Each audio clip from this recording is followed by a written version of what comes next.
اللہ کی لعنت ہو ایسی عورتوں کے اوپر جو ٹیٹو بنواتی ہیں، ایسی عورتوں کے اوپر جو ٹیٹو بناتی ہیں، اور ایسی عورتوں کے اوپر جو ٹیٹو بنواتی ہیں۔ ٹیٹو بنوانا حرام ہے، مرد بنوائے تب بھی حرام، عورت بنوائے تب بھی حرام۔ آج کل بڑا رواج چلا ہے، شوہر بیوی کے نام کا ٹیٹو بنوا رہا ہے، بیوی شوہر کے نام کا ٹیٹو بنوا رہی ہے۔ حرام ہے ٹیٹو بنوانا۔ اللہ کے نبی نے کہا گدنا گدوانے والے پر اور ٹیٹو بنوانے والے پر اللہ کے نبی والمتنمسات، اور اپنے آئی برو کے بالوں کو نوچنے والی اور اپنے آئی برو کے بالوں کو چھوٹا کرنے والی عورتوں کے اوپر بھی اللہ کی لعنت ہو۔ ہاں، اگر کسی عورت کا آئی برو نارمل سے زیادہ ہے، جو بال عورت کو نارمل عورتوں سے زیادہ ہے، اس بال کو ریموو کیا جا سکتا ہے۔ جیسے بعض عورتوں کے چہرے پر کچھ داڑھی واڑی کے پاس بال آ جاتے، اس کو وہ ریموو کر سکتی ہے۔ اگر کسی عورت کی آئی برو بہت نارمل عورتوں سے بہت زیادہ ہے، شکل بھدی لگ رہی ہے، اس کو نارمل کیا جا سکتا ہے، مگر خوبصورتی کے نام پر، میک اپ کے نام پر اپنی آئی برو کو بالکل اس کو مٹا دینا یا چھوٹا کرنا یہ جائز نہیں ہے۔ اللہ کے رسول لعنت کرتے ہیں۔ عبداللہ بن مسعود کہتے ہیں اللہ کی لعنت تو ایسی عورتوں کے اوپر جو آئی برو کے بالوں کو نوچتی ہیں، والمتفلجات، اور اللہ کی لعنت تو ایسی عورتوں کے اوپر جو اپنے بالوں کے بیچ میں گیپنگ کرواتی ہیں۔ اس زمانے میں میک اپ کا طریقہ ہی تھا، بالوں کے دانتوں کے بیچ میں گیپنگ کرواتی ہیں، لیکن آج دانتوں کے بیچ میں گیپنگ تو نہیں ہوتی ہے۔ ہاں، کچھ لڑکیوں کے یا عورتوں کے دانت جو ہیں تھوڑے ٹیڑھے ہوتے ہیں، باہر کی طرف نکلے ہوتے ہیں، تو اس کو ڈینٹسٹ کے ذریعے سیدھا کروایا جا سکتا ہے، کیونکہ وہ بھدا لگتا ہے، وہ نارمل نہیں ہے۔ تو جو چیزیں نارمل نہیں ہیں اس کو ٹھیک کیا جا سکتا ہے، لیکن نارمل کو بگاڑ کر کے ایب نارمل کرنا یہ صحیح نہیں ہے۔ المغیرات خلق اللہ، جو عورتیں اللہ تعالیٰ کی تخلیق کو بدلتی ہیں، اللہ تعالیٰ نے جیسا بنایا ہے اس کو بدل کر کے اپنے حساب سے بنانے لگتی ہیں، ایسی عورتوں پر اللہ کی لعنت ہو۔ یہ کس نے بیان کیا؟ عبداللہ بن مسعود نے، بہت بڑے صحابی عبداللہ بن مسعود۔ جب انہوں نے یہ بات بیان کی، ایک عورت تھی قبیلے بنو اسد کی، اس کا نام تھا ام یعقوب۔ اس عورت کو پتا چلا کہ عبداللہ بن مسعود ایسی ایسی باتیں کر رہے ہیں۔ وہ عبداللہ بن مسعود کے گھر آتی ہے اور کہتی ہے بلغنی انک لعنت کیتا بکیتا، اے عبداللہ مجھے پتا چلا ہے کہ آپ ایسی ایسی عورتوں کا نام لے کر کے لعنت کر رہے ہیں۔ حضرت عبداللہ نے فرمایا بالکل صحیح سنا ہے تم نے، میں آج بھی لعنت کرتا ہوں، اور میں لعنت کیوں نہ کروں جس کے اوپر اللہ کے رسول نے لعنت کی ہے اور جس کا ذکر اللہ نے اپنی کتاب میں قرآن میں کیا ہے۔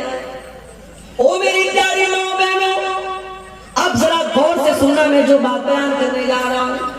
جب اس عورت نے یہ سنا کہ حضرت عبداللہ یہ فرماتے ہیں کہ جن عورتوں کے اوپر قرآن میں لعنت کی گئی ہے میں ان عورتوں کے اوپر لعنت کیوں نہ کروں، تو وہ عورت کیا جواب دیتی ہے؟ وہ کہتی ہے قرأت ما بین الدفتین، اے عبداللہ میں نے پورا قرآن پڑھا ہے، سورہ فاتحہ سے لے کر کے سورہ ناس تک، الحمدللہ رب العالمین سے لے کر کے من الجنۃ والناس تک۔ اے عبداللہ میں نے پورا قرآن پڑھا ہے، لیکن پورے قرآن میں مجھے کہیں پر ایسی عورتوں کا ذکر نہیں ملا، آپ یہ کہاں سے بیان کر رہے ہیں؟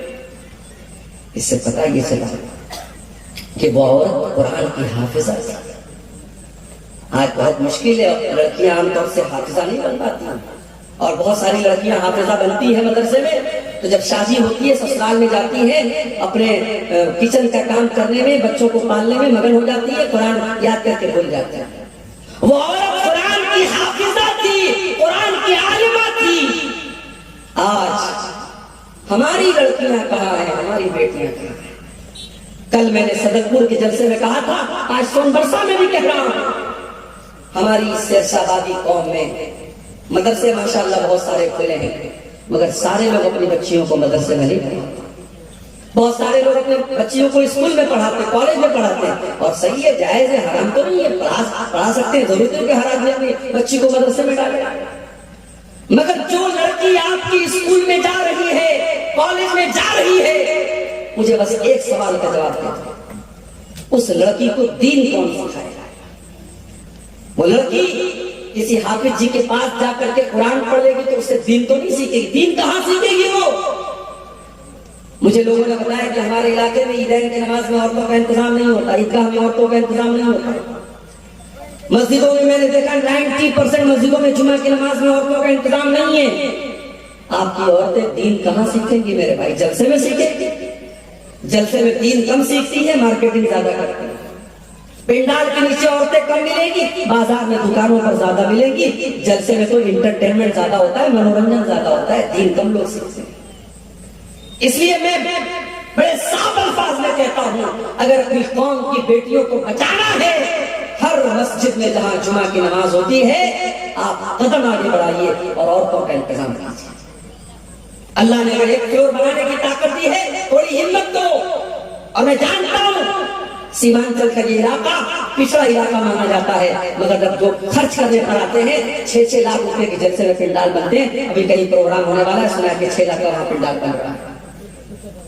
ابھی کل قبرستان کا چندہ ہو رہا تھا، صدرپور کے لوگوں نے بتایا کہ پورے گاؤں میں کوئی گھر ایسا نہیں جہاں سے ہم نے کم سے کم 5,000 روپے چندہ نہ دیا ہو. ایک کام کرنے پر انسان طے کر لیتا ہے کہ مجھے یہ کام کرنا ہے تو بہت سارے راستے نکال لیتے ہیں. ہر جمعہ کی مسجد میں عورتوں کا انتظام ہونا چاہیے.